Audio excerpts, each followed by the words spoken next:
This is the Hatfield Marine Science Center, located in Newport, Oregon. Here, a team of researchers led by Dr. John Chapman are studying the decline of mud shrimp in the Yaquina Bay mudflats.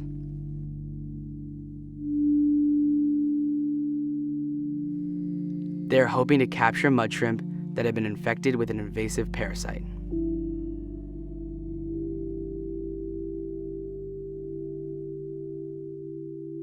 This parasite's an isopod, so it looks kind of like a roly-poly bug you find under a log. It lives inside their gill chamber, and it pretty much castrates them. It stops the shrimp from reproducing. So the goal of the experiment that I'm running with my mentor now is to figure out exactly why this happens.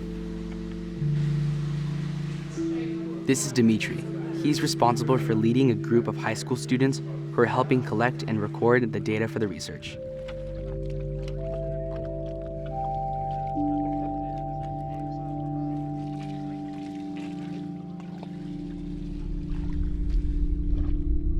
It does seem like we're studying a really specific, small thing, but these shrimp actually have a really large impact on the economies and the landscape of this area.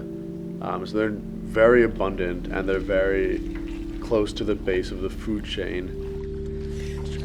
The mud shrimp are an important part of the estuary's ecosystem. Their burrowing behaviors have enormous impacts on nutrient cycling and the hydrology of estuaries. The parasite has infected millions of mud shrimp from California to Alaska. The shrimp have been brought to the brink of extinction, except for here, in Newport, Oregon.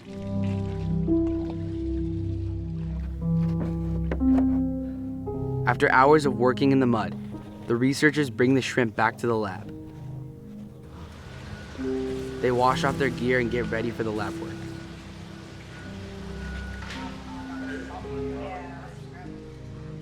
The data they collect will help them understand the effects the parasites are having on the shrimp.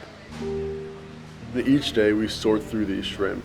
Right now I think we have about 450 shrimp in those tanks, which is kind of daunting when it comes down to the real meat of the experiment, which is measurements. The research needs to be conducted for years in order to really understand the effects the parasites are having on the shrimp.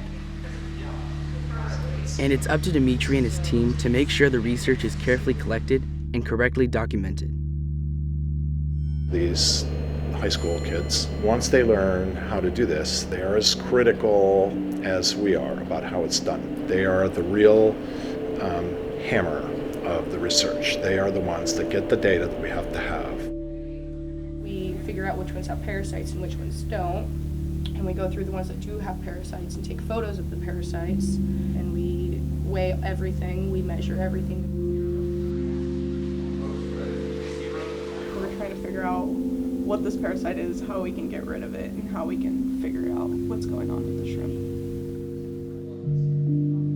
When you're in the lab measuring a shrimp, it's very easy to think of the shrimp as just an object that you're looking at. But when you're out on the mud flat, when you feel the fog coming in, and when you feel the heat of the sun, and when you hear the little crackling sound of the animals that live underground there, and you see the tidal creeks flowing out to the bay, you're reminded of the shrimp's place in this much wider ecosystem that you value so much. This shrimp is very important, and so for humanity to preserve the world, we have to know how to manage the world. We own it. It's ours. And so all the things in it belong to us, and every one of those is a note in a symphony. And if we don't have all of the notes, we're not going to hear the symphony.